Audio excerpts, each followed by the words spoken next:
buying a property long distance, and I was going to kind of talk about just the process. So, and Ryan, you can chime in, or Aaron, you've got property here too, so feel free to add anything that I'm missing. But obviously, the first step is find a team. You want to try to find somebody who will be honest with you and tell you when something's a stupid thing to do.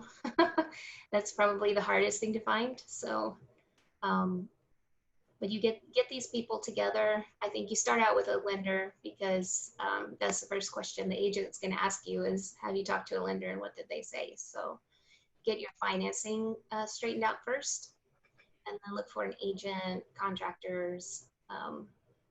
A good agent should have all of these recommendations for you also. And so then if you are newer, then the first thing I like to do or like to suggest you do is just start running numbers on properties, even if, even if you're looking at the MLS and nothing's even close to a good deal and you know it's not going to be, just run numbers just to get a sense of what good numbers look like. So you could just kind of get a second sense of, oh, in this neighborhood, the rents are about this. And it just takes practice to know that.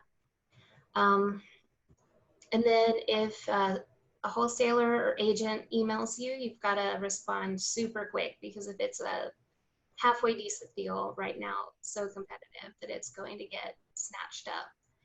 And then by that same token, respond quickly and act quickly. So you just don't have a lot of time right now to sleep on it and think about it. You've just got to pull the trigger, which is why you start out by running numbers a lot and getting an idea for when, it's a good idea to act. So, and then negotiations. I think sometimes investors, they want to, be professional, and they want to, put off this air of like, I know what I'm doing, and sometimes if you say that and you're an investor, sometimes an agent or a title company or something will not explain things to you the same way that I would like a first time buyer or just a regular buyer.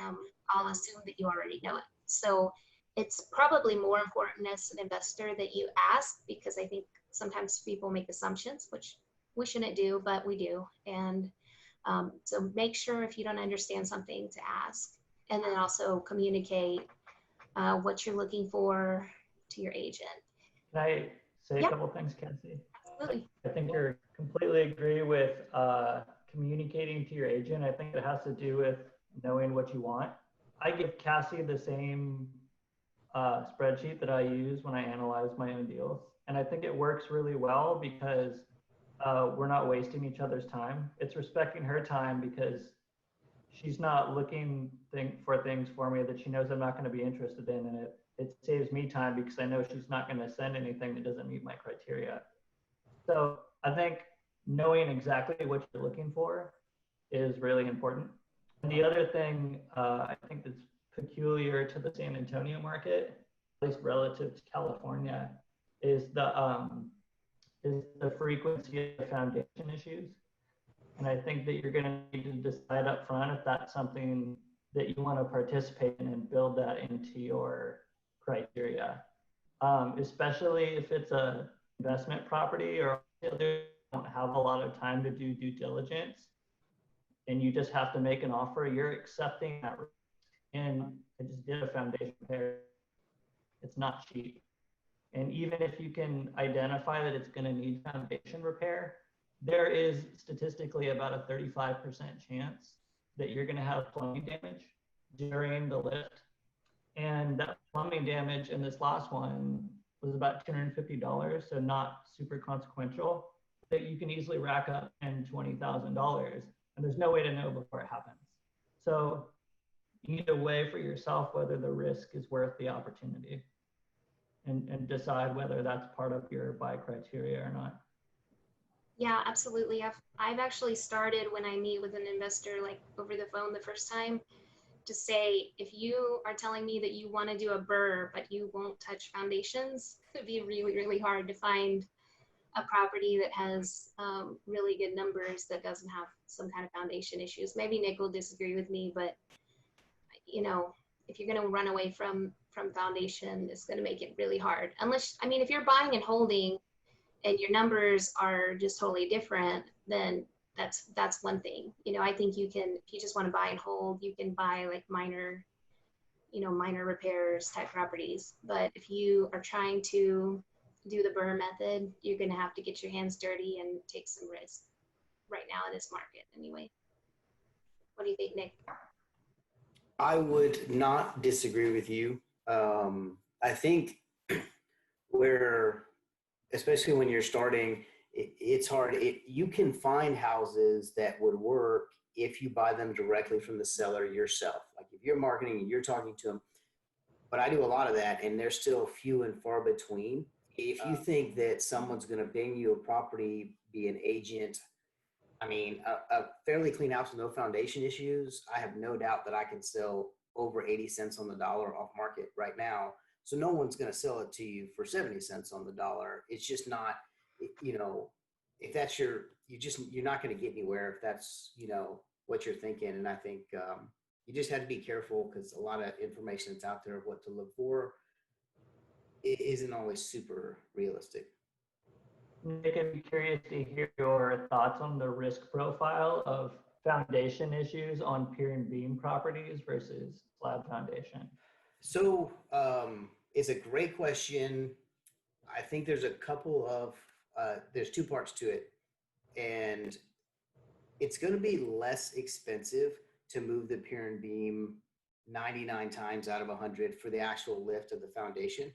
You know, of course, sometimes you'll get under there and it's not a real foundation. That does happen in San Antonio, but with like half a video or two pictures, you can tell where with the pier and beam to the second part is the plumbing part, right? Because I mean, I'm getting my butt kicked on one that's a slab foundation that the plumbing broke in several places right now. And all that tunneling, like you said earlier, it adds up to thousands of dollars. Where with the pier and beam part, they do have to fix the plumbing if it breaks, but it's basically already exposed, right? You're not having to do all the tunneling, and it's much less expensive to fix the plumbing part on there. I would tell you that pier and beam houses that I've owned for a long time, you're probably going to have to adjust those foundations later. That's just my experience. But it's not going to cost you the same as it did, you know, when you bought it. Does that answer it or no? Yeah, no, that perfectly answers it. Cool. And I would also recommend find a foundation company that works with investors, because there are foundation companies that just market to the general public, you know, like Olshan or some of those.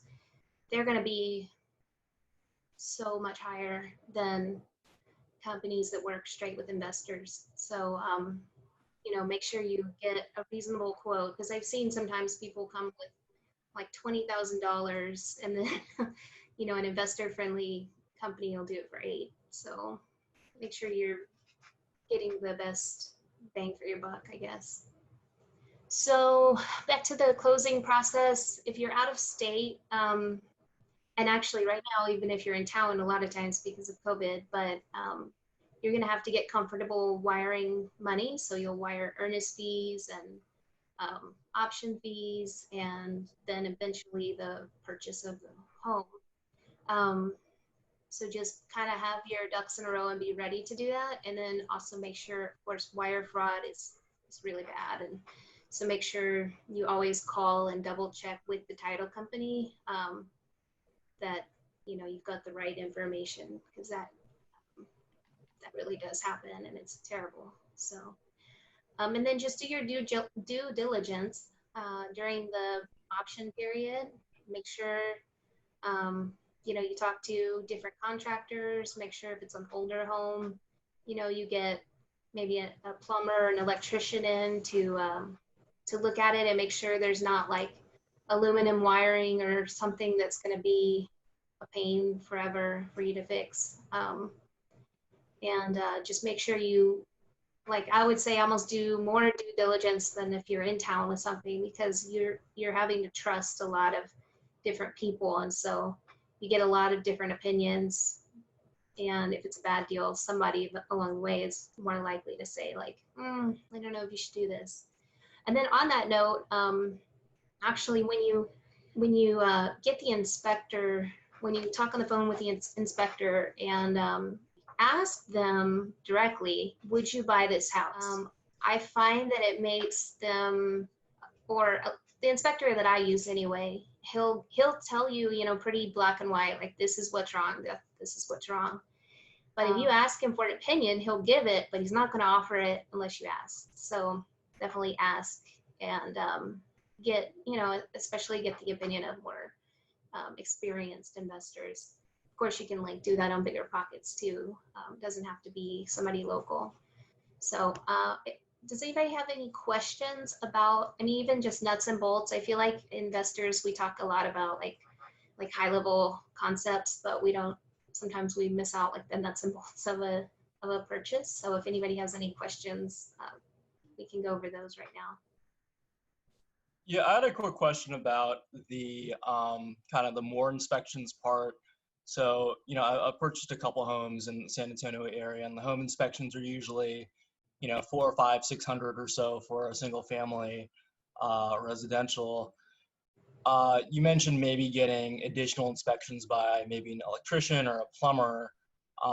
Just curious how much those might run if those are necessary. It depends. So if you call like an electrician, just a service company that does electrical work for consumers, they're usually going to charge you about $100 to come out and do an inspection. It could be up to $150 or so. Now they'll normally apply that to any work that they do for you on the home, so that's fine, but it does cost something. If you start doing a lot of work and you have an electrician you use, they'll usually go out for you free of charge. Like my foundation company he'll go look at whatever I send him because he's done work for me in the past. But a new company, if I called them, they'd probably want some kind of fee to do that. So try to leverage any relationships you have, try to find different kinds of contractors and get different opinions. And for those extra inspections, as kind of a rule of thumb, would you recommend them for houses built before a certain year? I don't know, before 1980, before 1970? What's kind of the rule of thumb on that? I would do it for any house. I'm in the middle of a deal right now that has been painful. So I would recommend it for any house built before 1980. I would recommend an electrician come out. Especially if it was built in the 70s, they used aluminum wire a lot. So that causes all kinds of issues. So you want to look for aluminum wiring. You want a plumber to look. A good inspector could look at these things too, but they might miss it. A plumber can tell you if you have like cast iron plumbing or copper tubing or something that's going to deteriorate over time. Yeah, those are the things that you can find in some of those older homes. And then sometimes, you can buy a 60 or 70-year-old home and it's great. Everything's fine. But it's just, there's more things that could be wrong with it. So I tend to stick with 1980 and newer because you're not going to have some of those major problems, except foundation, of course. And you can wait for the inspector. If you know you have a good inspector, you can wait for him or her to suggest different things. So, mine, his name's Hines. He can look for foundation stuff. And if he says it's good, I don't worry about it. But if he says, check the foundation, that's when you got to get somebody in. Same thing with like termites or electrical or plumbing. You want to just wait and see how the first inspection shakes out. Got it. Makes sense. Any other questions about just this process or specifically like buying out of state? Or just coming back to electrical, do you guys have big issues with the Zinsco panels out there? That's not ringing a bell, Nick. Does that? Is that? What is that, Aaron? Oh, it's it's an electrical panel brand. They got recalled. They were used in some of the older homes. They have a tendency to catch fire. So they're just something that needs to be taken out a lot if you find them. I see a lot of federal, having to replace federal breakers for that reason, but that brand I haven't heard of. Okay. Just one more thing to put on the list, I guess. Right. Yeah. There's too many things. I mean, even if you've been doing it a while, like I think Nick even would say, a second pair of eyes or third pair of eyes is always a good idea, just because you might miss things. Even if you've been doing it forever and you know all the things to look for, you just might miss something. And so I would always get a second and third opinion on anything, just to kind of prevent mistakes, I guess. You can also get, like, if the numbers are really good on a deal and you're really excited about it, you can, take the word of one person and, like, oh, it's good, we're good to go, because you're really excited about wanting to do the deal and not fully finish the due diligence and find the thing that is going to cost you money later on. So try to make sure you don't get emotionally wrapped up in, like, trying to make it a good deal, like trying to phrase it as a good deal, and just, like, tear it apart. Be really strict with it when you're looking at it. Nick, do you have anything to add? I don't. I mean, I get a second opinion all the time, and I've looked at a lot of houses, but I mean, sometimes they're just no-brainers. But yeah, I mean, you always miss something. I mean, I miss stuff all the time. I missed the cast iron in this house that we're doing now, and I'd have probably still bought it, but it still hurt when I missed it, and it was not cheap. So other than that, I mean, I don't get inspections, but I also don't buy out of state, so I couldn't speak to that process near as much. Second set of eyes is so good. And then, like I always say, try and buy it cheap, because it just gives you a lot more cushion. You can make a lot of mistakes if you buy them cheap, Yeah. Try to find an inspector, if you're using an inspector, who invests themselves, because they, if a regular inspector only works with home buyers, can't fix anything. So they're going to show you every little thing that's wrong. But if you have somebody who has done some flips or done rental properties themselves, they can tell you, like, oh no, none of the expensive stuff is broken. This is a good one. It's just easier. You're on the same page.